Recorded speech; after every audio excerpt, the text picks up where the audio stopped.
Bir ayol bor edi. U turmushga chiqqaniga ko'p yil bo'lsa ham farzandli bo'la olmasdi.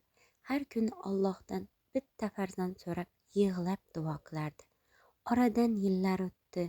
Nihoyat Alloh unga qiz farzand berdi. Ayol qizni juda mehr bilan katta qildi. Har kun uni bag'riga bosib, "Sen mening eng katta baxtimsan" der edi. Qiz esa ulg'ayib, juda chiroyli va aqlli bo'lib yetishdi. Bir kun qiz shaharga o'qishga ketdi. Onasi uni kuzatayotib ko'ziga yosh oldi. "Tez-tez kelib tur, qizim. Uy seni sog'inadi."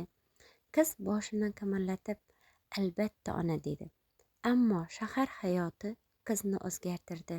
Yangi do'stlar, yangi hayot. U onasiga kam qo'ng'iroq qiladigan bo'ldi. Onasi esa har kuni eshik tomonga qarab kutardi. Bir kuni qo'shnilar qiziga qo'ng'iroq qilishdi. "Onangiz bir necha kundan beri ko'rinmayapti." Qiz shoshilib qishloqqa qaytdi. Uyga kirganda hamma narsa jim edi. Burchakda esa eski beshik turardi. Qiz hayron bo'ldi.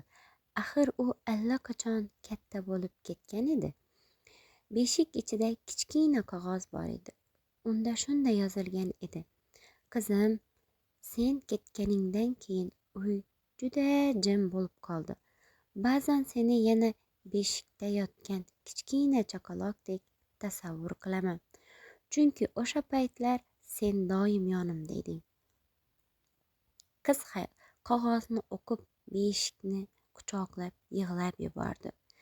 Chunki u tushundi. Onasi faqat farzandini sog'inar edi.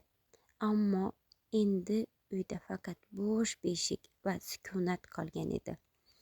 Xulosa, dunyoda eng sog'inchli yurak bu ona yuragi.